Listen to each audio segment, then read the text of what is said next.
One thing I love about that theme song is it kind of reminds me of Cody's song. Yeah. And speaking of Cody, let's pull the Band-Aid off. Drew McIntyre beat Cody last week on Raw on a fucking SmackDown, which I'm okay with that. I'm just not okay with Drew McIntyre winning the belt from fucking Cody. It's stupid. You know what? All wrestling's stupid right now. I really can't stand wrestling at the moment. I don't know about you, Todd, but Socrates, that's great. Yeah, I kind of like, we're in the new year. Netflix, I was ready for something fun. We didn't get anything. So now if they waste the Jericho return prior to Rumble, I'm going to be mad. Because it's coming. Well, it's inevitable. Next week they're in Ireland. Cool. So, no, Scotland. Scotland, right? No, yes. Ireland. Belfast. Scotland. What's that? No, you're right. I was thinking Drew, not Finn, because Finn's it's his homecoming. Do we see the return of the Demon? He said, he was speaking about more than one person coming back, and it wasn't going to be the Judgment Day. So right, so I'm guessing it's the Demon, right? Do we get the Demon? Yeah. But I guess apparently I was reading something about, first of all, while training, Finn smokes weed. He had, was talking on an interview, and he literally said it. Second of all, I guess that whole demon thing wasn't actually ever supposed to be a character. It was a mindset for him to get himself ready, blah blah blah. And then obviously somebody back when he first came up was like, hey, we're gonna make this a character. And it definitely did. And the nice part is with that is you haven't seen Demon Finn since he joined the Judgment Day, which has been a few years now, as weird as it is. Dude, I want to say it's been at least 4 years since we've seen Demon. Because it originally started with Edge and Damian Priest. Right. And somebody else, but I can't remember. Demon. The last time you saw Demon Finn Balor was WrestleMania 39, April 2023. Yeah, so going on 3 years now. Which I always that's enjoyed when he fought Edge. That's right. So yeah, so we haven't seen Edge, or no, we haven't seen Demon Balor in almost 3 years. So that's all right. And see, that's the type of shit that I enjoy, because it is something that's cool that they're not beating to death. And I don't know if it's because he's in the Judgment Day now, so they're not really he's not a running kind of solo shit, but hear me out. Finn gets kicked out of Judgment Day, whether it probably be by Dirty Dom. Dirty Dom versus Finn Balor, WrestleMania, and he brings back the Demon for that. And it'll be 3 years almost to the day since we last saw the Demon. And then, do you know who comes out and assists? Can you guess who assists him while the Judgment Day is all beating up? Who assists Finn Balor? The man who he turned on 3.5 years prior. Edge comes out and saves the day. That's perfect poetic writing right now. But that would make me like wrestling again. I don't like wrestling this week. So we're going to talk about SmackDown. Here's what the card looked like. We had as the main event Cody Rhodes versus Drew McIntyre. 3 stages of hell for the WWE Championship. We already spoiled the shit out of that. Then we had Trick Williams versus Ray Phoenix. The Wyatt 6 versus the MFTs. Fuck it. Kick Finn out of the Judgment Day. Put him with a Wyatt 6. Do something. All right. So first, we got to return. Who came back, Todd? You ask? RKO. After a quick intro, Randy Orton made his way to the ring for his first real promo since returning last week and hitting an RKO on The Miz without saying a word. Before the Viper could even get out 2 sentences, who interrupted him but Trick Williams? He came out dressed for his match with Rey Fenix. But he wanted to have some words with the Legend Killer first. Williams said it was 2026, not 2006, which seemed to indicate that he thinks Orton should step aside for newer guys. Orton said he sees a star in Williams, but he made the mistake of interrupting the Legend Killer. As expected, things got tense, turned into a fight. Orton hit a few punches, put a DDT on Williams. Miz attacked Orton from behind. The Viper turned his finisher into an RKO. It's pretty run-of-the-mill, nothing crazy. Then you missed the best part on that whole thing. Was Trick Williams smacking the fucking microphone out of Orton's hand, and it flew and hit somebody in the fucking crowd. Oh, yeah, he did, didn't he? So I don't know how true it is, but I saw something the other day that they're sending Trick back down to NXT to work on things of that nature. That's hysterical. Because we all know when you slap a microphone down, you're not coming with the hand up motion. It's more of a slapping down. Yeah. Yes, because you don't. But you know what, Trick? We'll help you through this. Hit us up at Niche Nerd Network on YouTube, Facebook, or Joseph Stones. If you want to personally hit me up, we can talk about it. But we had Ray versus Trick. I don't know. The pace was kind of quick.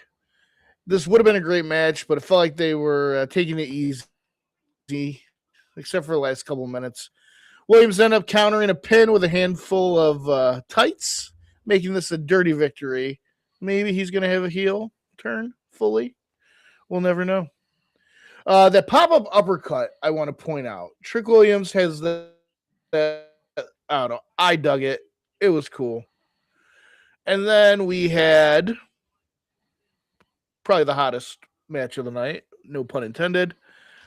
We had the U.S. Championship on the line when Little Miss Bliss, God bless her soul, challenged Julia for the belt that she just won from Chelsea Green last week.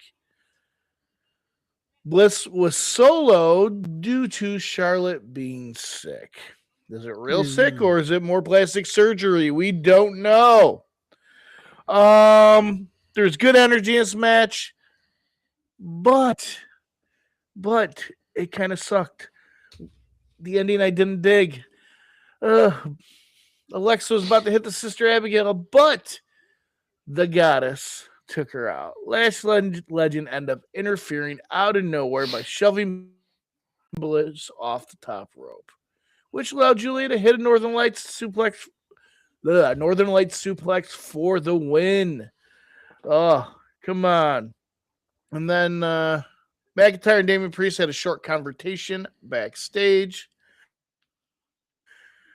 Bliss sold the stiff knee from Julia really, really well. Then we had the MFT, which I have a friend who actually goes by the nickname MFT at work. So it really throws me off that a whole faction is named MFT. It's weird, and I don't think anybody cares about them. I don't know. This wasn't anything crazy. This ended in a no contest. I don't know. It's just this typical, I just don't care. We had Alba Fire, Jordan Lynn Grace, whatever the fuck her name is. It was Grace won. That's all you need to know about that. We had Carmelo Hayes versus Todd's favorite Asian wrestler. That ended with Hayes beating Shitstain. The old Shitstain Kakamura. And Drew.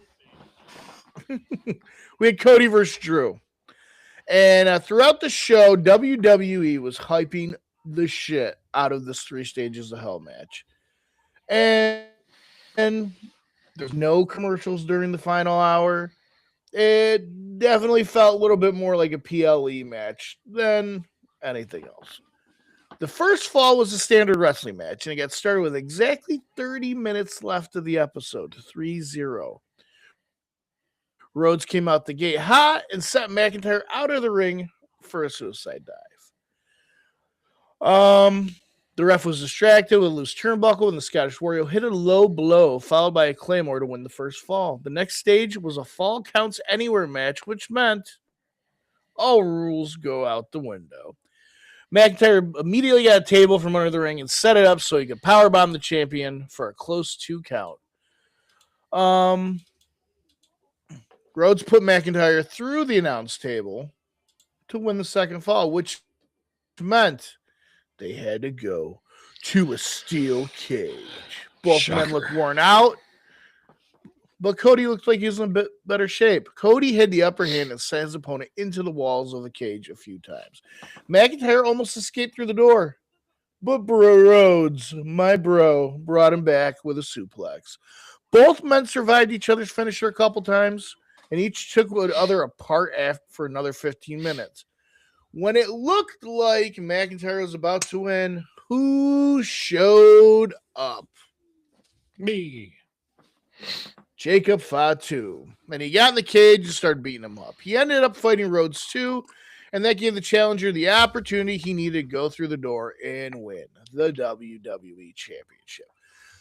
So the biggest thing that bothered me about all this, I knew it happened fucking 6 hours before it aired here.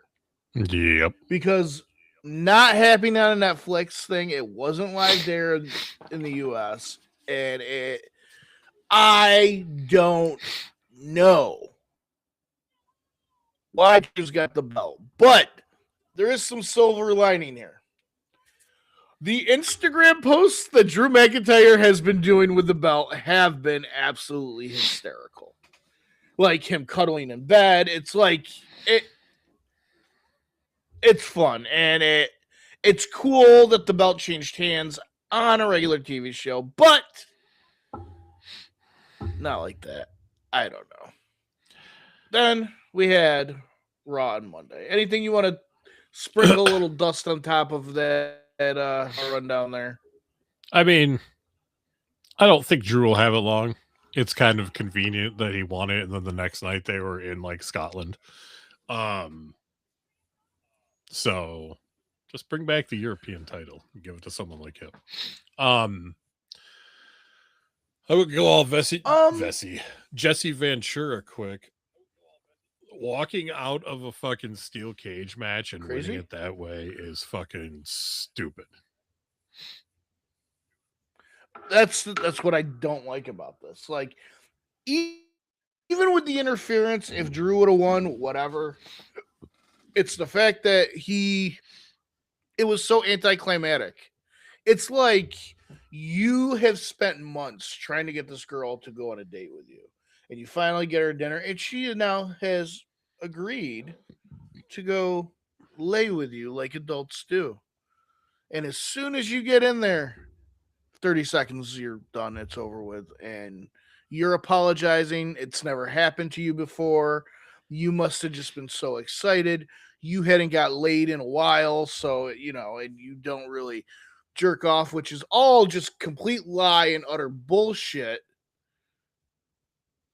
It sucks. It's that hype. They hype this thing up like there's going to be no commercials the last hour, guys. That's how epic this match is going to be.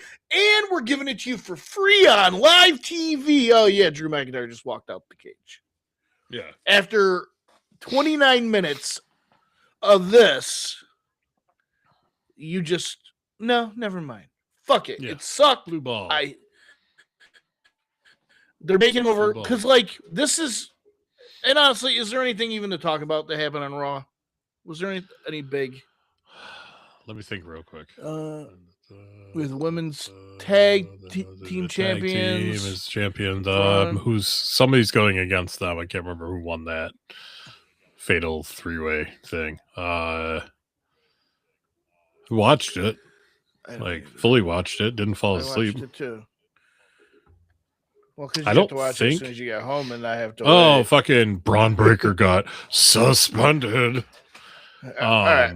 So we're gonna use the rest of this time. Yeah, the fake suspension thing where they're. Well, honestly, do you know why I think they're doing this now? So they have a reason for Braun Breaker not to win the Royal Rumble. Yeah. He's suspended. They'll have the suspension go out past Rumble, and they'll be, you took my Royal Rumble away from it. Whatever. They'll put him in the issue elimination chamber. the WWE is happening right now, that it happens every few cycles, every couple of years. There is no clear superstar. Like, you have Punk, but Punk is like, he's the legend who's come back for like a final kind of run, but he's not like, oh, I got one more match to the next PLE. Like, he's there, but you have a lot of potential, but nobody is that guy right now. Mm-hmm. And I think that's the biggest issue with WWE right now is we don't have, like, where's Roman Reigns? Not my favorite person in the world. Let him be here. Yeah, the one-off like shit. You had Jey Uso prime for a top position who could hold on to it until at least maybe Mania, keep it relevant. We don't have Big Match John to carry the company on our back. Do something interesting, something that doesn't make me want to pull out my, never mind, can't use that analogy, pull out my beard hair. The one thing I'm not liking at all is Gunther's new name of the career killer. So that's a watered down version of the Legend Killer. Just say exactly. Legend Killer 2.0. Like, come on, guys. We don't need something crazy. But like, we also don't need Gunther retiring Styles and Orton, and like that's not right. He is and Brock Lesnar. He's going to retire all of them. Yeah, them because that's who they think should be the face of the company. Which honestly, he shouldn't. He's a good wrestler. I think he wrestles very well in the ring. He's that powerhouse, kind of like old-timey kind of wrestler. With that being said, he has the charisma of a wet washcloth that is filthy. Yeah. Like, he has no mic work. Why don't you have Trick Williams as your valet, and he can just do your mic work for you, Gunther? Like, yeah. Maybe it's because there's no clear-cut vision to what's going on right now. I just don't care. I love Royal Rumble. I can't wait for Royal Rumble, but at least dangle something in front of me to fucking care about. Because right now, Cody's not champ. I don't care. Punk's champ, but I don't really care about that storyline either. Like, I don't care about what's going on right now. Like, bring back the fucking OTC, the Bloodline versus everybody else. Give me something to give a fuck about. Because if I don't give a fuck, certainly the rest of the world doesn't give a fuck. Sorry, I told you I was in a bad mood today, Todd. Yeah, it's just boring. All right. I mean, I even like semi-follow AEW on just Facebook, and it's just that seems more stupid than WWE at this point. Sasha Banks is all sad because she lost one of her like 8 gazillion titles, and then she's like, "I'm leaving for a while." Did she leave the company? I don't think she left the company. I think she like, she'll disappear for a few months and then like come back, and everybody will be like, "Oh my god, it's the CEO." Bitch, hate her. How happy will you be if she comes back to WWE? I'll probably stop watching it. Unless it's SmackDown. If it's SmackDown, that's fine because I can't watch SmackDown.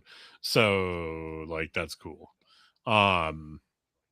Which does bum me out because that's like where the Wyatt Six are and shit. So, like, I can't see that and like Orton, whatever. But, I hope she never does because she's a turd.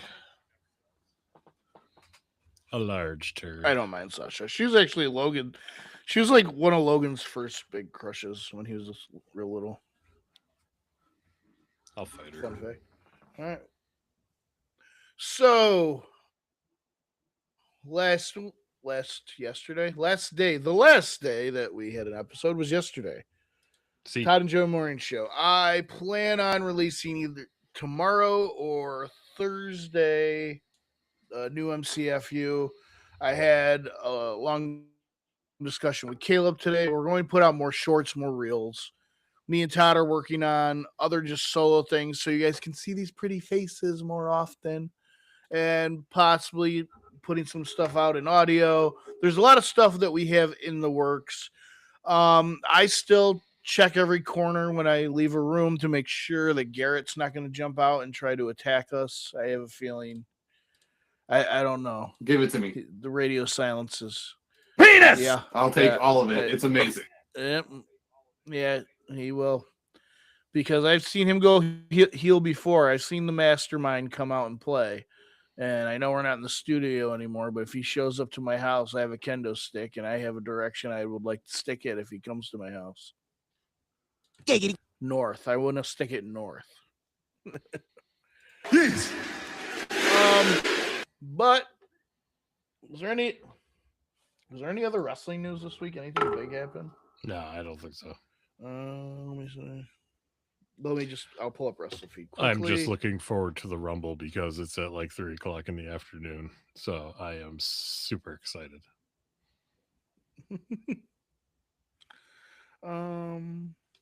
So the original plan for the WWE title match. Oh, so we have an original plan that was audibled at the last second. According to Brian Alvarez on Wrestling Observer Live, WWE's original creative blueprint featured a massive triple threat match. The plan was to have McIntyre and Rhodes share the ring with Jacob Fatu. However, these plans were scrapped after Fatu was forced off television for an extended period of time due to a serious dental issue.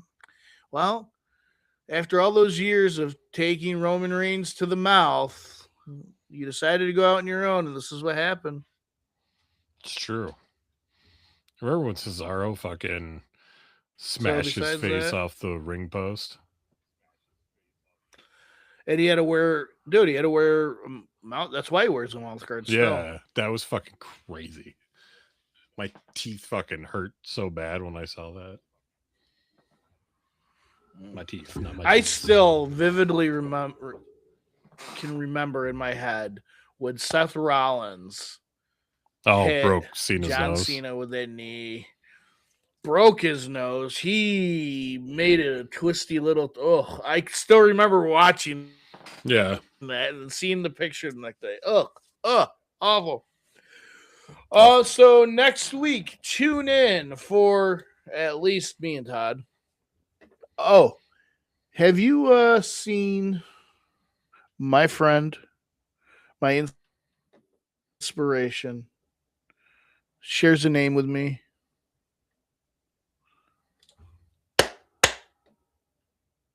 Oh. Say his name and he appears. I believe in Joe Hendry. I believe in Joe Hendry. Cause you love him in London and Paris and Tokyo, America, Scotland and Canada and Mexico. They say I believe in Joe Hendry.